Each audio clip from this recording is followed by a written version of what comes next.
Saudações do crente docente. Está no ar o CDcast, o podcast da sua lição bíblica. Eu sou o professor Antônio Santos e estamos estudando a revista Os Ataques contra a Igreja de Cristo, as sutilezas de Satanás nestes dias que antecedem a volta de Cristo, da editora CPAD.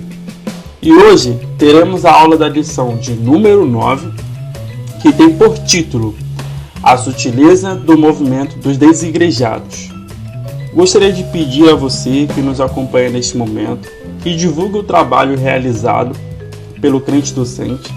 Para isso, se inscreva no nosso canal, deixe o seu like e acione o sininho para ficar por dentro das nossas novidades.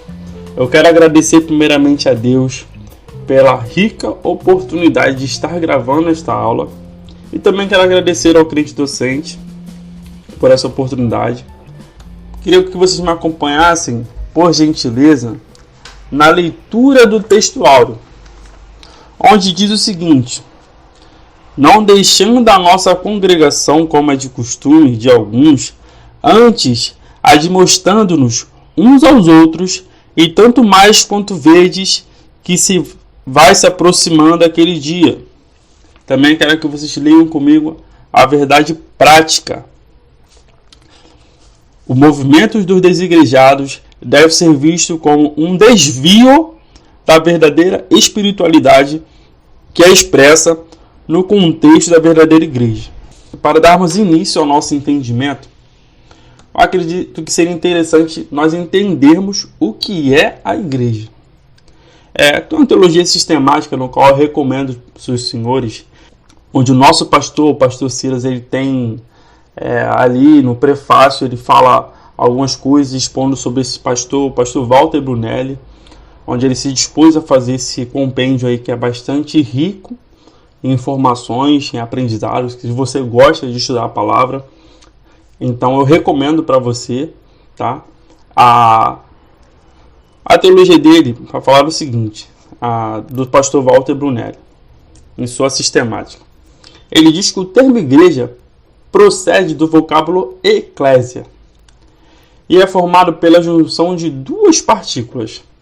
A preposição ek, que significa de dentro de, e o verbo kalel, que significa chamar, resultando em os chamados para fora. Esse termo era empregado originalmente para indicar assembleia, reunião convocada pelo arauto, assembleia legislativa. Normalmente essas assembleias de caráter político ocorriam em lugares abertos. Daí a razão de ser uma assembleia dos chamados para fora. Outro ponto interessante que eu queria falar com vocês é que a palavra em inglês, church, está relacionada, que church em inglês é igreja, caso você não saiba. Está relacionada com a palavra escocesa, kirk, e a designação alemã kirch. E todos esses termos são derivados da palavra grega kuriakon, o adjetivo neutro de kurios, significando pertencente ao Senhor. Olha que interessante. Isso aqui é para nós termos uma visão do que é igreja, sobre a raiz da palavra, a etimologia da palavra, onde é interessante também para que nós possamos ter o nosso conhecimento um pouco mais abrangente. Ou seja, a igreja é um lugar onde aqueles que pertencem a Cristo se reúnem para juntos adorarem a Deus. Então é inconcebível que alguém possa permanecer fora da comunhão com os irmãos, pois a própria palavra diz em Hebreus 10, 25, na nossa leitura do texto áureo, que devemos manter nossas reuniões como igreja. E acho que se vocês pararem para pensar, se pegarmos assim, um contexto um pouco mais profundo, ou então se pararmos para analisar um segundo, o fundador da igreja é o Cristo Jesus, certo? Acredito que não precisamos de nenhum, como eu posso dizer, um panorama muito grande, mas sabemos que Cristo é o fundador da igreja. Ele é a pedra, o fundamento onde a igreja está embasada e tudo isso. Sabemos que é Cristo, ele é o cabeça. Antes, Deus havia escolhido um povo para ser sua nação de sacerdotes. Êxodo capítulo 19, vamos ler isso aí. Mas, por conta da dureza do coração deles, Deus levantou um outro povo que foi revelado na dispensação. Ou seja, a igreja é uma expressão da graça de Deus. Mateus capítulo 16, verso 18 vai dizer o seguinte: da mesma maneira eu te digo que tu és Pedro, e sobre esta pedra edificarei a minha igreja, e as portas do Hades não prevalecerão contra ela. A igreja, veja bem, a igreja é única, pertence ao Senhor, e as portas do Hades não irão prevalecer. Olha que interessante. Esse aí é o nosso próprio Jesus, o Senhor Jesus, falando. Essa é uma fala dele, onde a Igreja Católica até usa para poder falar, fundamentar, né, a questão do Papa e tudo mais, mas nosso entendimento é outro, pois a pedra da igreja é Cristo. Nós acreditamos nisso. Então, é só para nós distinguirmos isso aí. E a igreja, ela necessita obedecer às ordens de Cristo, pois Ele é o Senhor da igreja. Já deixamos isso claro, mas posso te dar outra referência, Colossenses capítulo 1, verso 18. E como igreja, devemos estar influenciando em outras áreas além das quatro paredes, olha aí. Temos que estar influenciando a nossa família, certo? A sociedade, a política, a arte, a economia, e entre outros. A igreja deve sim abranger todas as áreas. Você faz parte do povo de Deus, e como povo de Deus você também é um ser social, onde você atua em outras áreas. Então, qualquer que seja a área de sua atuação profissional, ali também você não pode esquecer que você é filho de Deus, você faz parte do corpo, você é membro da igreja. Então, onde você estiver, você tem que agir de acordo com aquilo que nós acreditamos e cremos que vem através do Senhor Jesus. Então, aí me vem esse movimento, né? Existe um movimento que são chamados de desigrejados, ou também conhecido como os sem igreja, pois são pessoas que se dizem cristãs, mas não estão afiliadas à igreja nenhuma, pois eles não acreditam em hierarquia religiosa, código doutrinário, e não se reúnem em nenhum local e acreditam que assim é o verdadeiro modelo do Novo Testamento. O que eu discordo, mas no decorrer desse desenvolvimento eu vou expressar para vocês a minha discordância, né?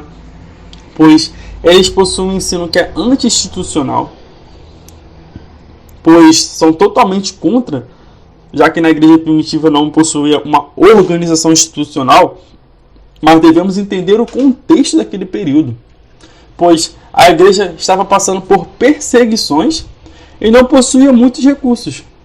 Então, hoje usar dessa justificativa para não congregar acaba se tornando uma falácia. Convenhamos, né? Pois vemos que a igreja é um organismo e uma organização. Pois eu entendo que como organização ela pode ser falha, pois está repleta de seres humanos falhos e ela é temporária. Isso ela como organização. Mas como organismo no qual ela é eterna. Como organismo, ela é eterna, pois a igreja irá ser arrebatada com o Senhor Jesus, né? Com o Senhor, né? Pois Jesus deixou promessas para a igreja, ele irá arrebatar a igreja. Isso é algo bem interessante, que podemos pegar alguns textos bíblicos para reforçar esse argumento. Eu recomendo até você um texto que eu acho muito interessante, que pode te dar um entendimento, Romanos capítulo 11. Acho que seria interessante você dar uma leitura para você entender a questão da igreja ter sido enxertada no lugar de Israel e tudo mais. Mas Deus ainda tem promessas para o povo de Israel, tá? Mas isso aí entra em outro assunto que envolve escatologia, não é o nosso foco aqui. E sim tratar sobre a questão dos desigrejados. Mas eu acho válido a leitura, essa busca, para que você possa abranger seu conhecimento. A grande realidade é que são pessoas que querem seguir suas próprias emoções. Essa é a verdade. Pois não tem um pastor para liderar, né, e dar uma direção. Então eles querem ser seus próprios donos, ou seja, serão cegos guiando cegos. Eles são contra os presbíteros, pastores, diáconos, bispos e pastores. Então apenas reforça o argumento deles estarem buscando seguir seus próprios interesses. Se pegarmos ali Atos capítulo 6, onde vamos ter a escolha dos diáconos, né? Vemos Estevão, cheio do Espírito Santo, onde foi o nosso primeiro mártir. Aí vemos que os próprios diáconos, eles é um bíblico, eles têm algo que está na Bíblia. Atos capítulo 6, sabemos que estava aquela divergência entre os judeus helenistas por conta das viúvas e tudo mais. Eles não podiam, os apóstolos estavam envolvidos na oração, da pregação da palavra, então levantaram diáconos para servir à mesa. Paulo reforça isso a Timóteo, 1 Timóteo capítulo 3, se não me falha a memória, ali a partir do verso 8, vai falar dos diáconos.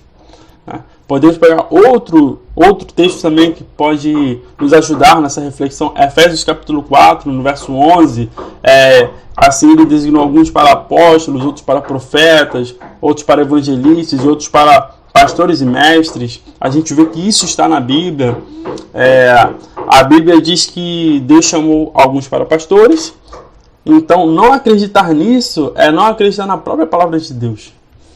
Então, é algo que nós vemos que é realmente uma falácia. Os argumentos deles não fazem muito sentido para nós, para eles estarem dizendo isso, que serem contra a um tipo de liderança, né? A Bíblia diz que em 1 Coríntios capítulo 12, no verso 27, vai falar o seguinte: ora, vós sois o corpo de Cristo, e cada pessoa entre vós individualmente é membro desse corpo. Ou seja, cada pessoa em Cristo Jesus é membro de um só corpo, ou seja, cada indivíduo faz parte de algo muito maior do que podemos imaginar, pois somos agraciados em fazer parte do corpo de Cristo. A revista vai nos dizer que a igreja existe a parte de estatutos, templos ou qualquer estrutura social ou governamental humana. Isso ainda se tratando de organismo. A igreja como organismo está acima disso, e o problema dos desigrejados está mais relacionado à insubordinação do que preocupação com o evangelho, assim como eles alegam. Pois como todo organismo vivo, a organização, assim também existe na igreja. Então podemos pegar como exemplo 1 Coríntios capítulo 12, no verso 12, vai falar o seguinte: porquanto, assim como o corpo é uma só unidade e possui muitos membros, e todos os membros, ainda que muitos, constituem um só organismo, assim também ocorre em relação a Cristo. Ou seja, nós somos parte do corpo, certo? A mão tem uma função, o pé tem uma outra função, os olhos têm uma função, mas tudo isso fazendo parte de um só corpo. Esse é um entendimento, entendeu? Então, quando você está fora do corpo, como a vida, não faz o menor sentido esse argumento deles, né? É realmente algo muito sutil que eles usam, mas não faz sentido. É algo realmente que nós, como cristãos, devemos sim estar em comunhão, em unidade, buscando juntos, estarmos em adoração, adorando nosso Deus, sabe? Estarmos juntos em comunhão. É importante estarmos lado a lado em busca, sabe, do mesmo final. Isso é muito importante. Nós devemos ter isso em nosso coração. Não podemos deixar que esses movimentos, essas coisas que vêm até nós, dizendo que está em igreja errado. Não, cara, não está errado. Você tem que estar na igreja do Senhor. Salmo 84, verso 10 vai dizer que mais vale um dia no teu ato do que 1000 fora. Então não vale a pena seguir essa linha de raciocínio. Não tem o menor sentido. A gente vê que nesse versículo que trata sobre unidade do corpo, então se algo está fora do lugar, então está quebrando um princípio que está na palavra. Sendo assim, querer uma igreja sem regras e disciplina é uma tremenda de uma heresia. Essa é a grande verdade, sabe? Se está na palavra que é assim, o nosso dever é cumprir, não questionar, né? Efésios capítulo 2, no verso 19, vai dizer o seguinte: portanto, não sois mais estrangeiros, nem imigrantes. Pelo contrário, sois concidadãos dos santos e membros da família de Deus. Nós fomos chamados para fazer parte da família de Deus, pois agora não somos mais estrangeiros, pois, de acordo com o Lexis Strong, a palavra original estrangeiro também pode ser traduzida como desconhecidos, mas por causa de Cristo fomos apresentados diante de Deus e comprados pelo sangue do Cordeiro. Apocalipse capítulo 5, verso 9 vai dizer isso aí. Temos que partilhar desse sentimento uns com os outros, fazer com que os que estão chegando se sintam parte dessa família, de que são amados e que vamos juntos seguir em frente no mesmo propósito. Provérbios capítulo 27, no verso 17, vai dizer o seguinte: com o ferro se afia, assim um homem a seu amigo. A igreja ela possui um propósito, que é proclamar o evangelho e fazer com que a mensagem do nosso Senhor Jesus seja proclamada, pois fomos assim incumbidos. E como embaixadores desse reino celestial, devemos nos posicionar como filhos de Deus e proclamar a salvação, que só vem mediante a fé em Cristo Jesus. Algo que precisamos refletir é o seguinte, né? Acho que a gente fazer uma parêntese sobre a pregação do evangelho. Vamos lá. A gente se reúne como igreja, temos estudos bíblicos, temos inúmeros projetos aí, no qual vou citar mais lá na frente, para a nossa vida como cristão, certo? Nós temos que nos recarregar na igreja em comunhão com os irmãos, porque a nossa vida deve refletir aquilo que nós acreditamos. A gente tem que nos reunir como igreja, estar em unidade, no mesmo propósito, porque é isso que Deus quer. Deus fala de uma nação, de um povo, Deus não fala de uma pessoa. Quando ele fala da igreja, da sua noiva, ele está falando de um povo que o adora, que vive em busca de cumprir aquilo que a palavra deles nos ensina. Então, isso é o cerne da nossa aula aqui. Mostrar que o movimento desigrejado não vai de acordo com a palavra de Deus. 1 Pedro, capítulo 2, verso 9, vai dizer o seguinte: vós, porém, sois raça eleita, sacerdócio real, nação santa, povo de propriedade exclusiva de Deus, a fim de proclamar as virtudes daquele que vos chamou das trevas para a sua maravilhosa luz. A revista vai citar algo que eu achei muito interessante. Vai falar o seguinte: a igreja pode existir em um templo, mas a sua missão só se completa fora dele. Não há igreja que seja bíblica e exista somente dentro de 4 paredes. Isso é uma verdade, pois eu tenho certeza que Deus não te chamou para ficar sentado no banco, apenas recebendo, se enchendo, sem que você possa derramar em alguém. O nosso exemplo ele deve ir além das 4 paredes, né? Buscar ser exemplo, né? Na verdade, 1 Coríntios, no capítulo 11, no verso 1, Paulo vai dizer: sejam meus imitadores, pois eu sou imitador de Cristo. Nós nos reunimos como igreja para receber uma instrução do Senhor, para que Ele possa tratar a sua igreja. É ali que Ele cura, é ali que Ele restaura, que Ele faz milagres. Está tudo ali quando acontece quando estamos reunidos, né? A gente vê que Atos capítulo 2, a descida do Espírito Santo, estavam todos no mesmo lugar, orando, buscando. E eu entendo que o Espírito Santo ele continua se manifestando através das nossas vidas como igreja. Então, a partir do momento que nos posicionamos, que nós entendemos a nossa missão em Cristo Jesus, está pregando a palavra, de estar dando uma instrução para um povo, né, através daquilo que o Espírito Santo coloca em nossos corações. Romanos capítulo 8, verso 16 vai dizer que o Espírito de Deus testifica ao nosso espírito que somos filhos de Deus. E como filhos de Deus, temos que tomar atitudes de filhos de Deus. Daniel, no capítulo 1, no verso 8, ele vai dizer que ele assentou no seu coração não se contaminar com os manjares do rei.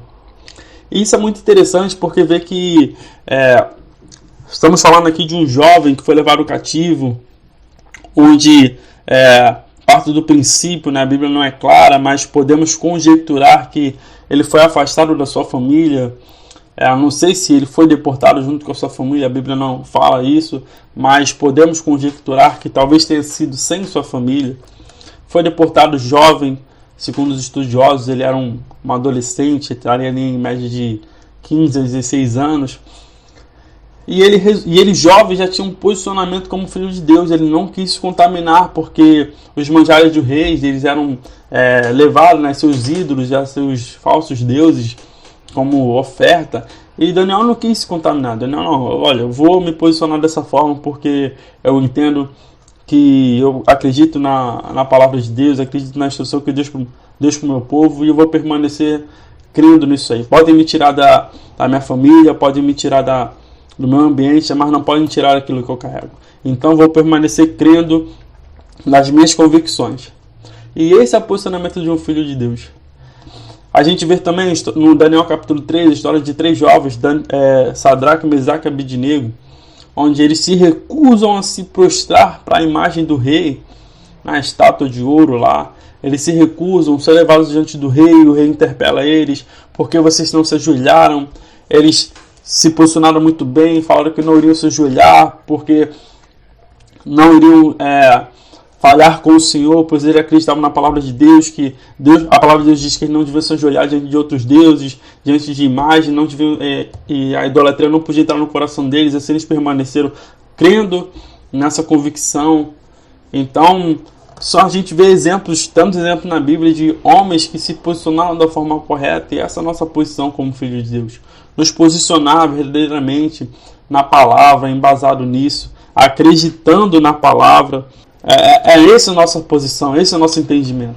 Ou seja, cabe a nós nos enchermos da presença, e após estarmos cheios, devemos buscar pessoas que estejam vazias, assim possamos despejar nelas aquilo que o Senhor nos deu.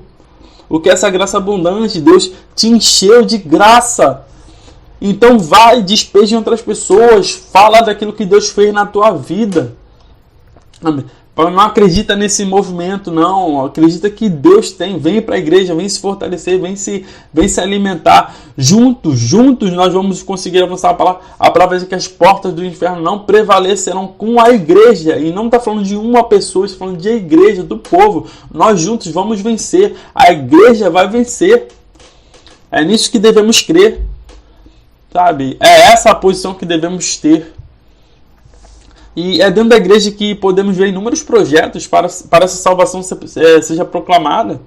Pois existem tantos e tantos projetos que abrangem a família, os jovens, os adolescentes.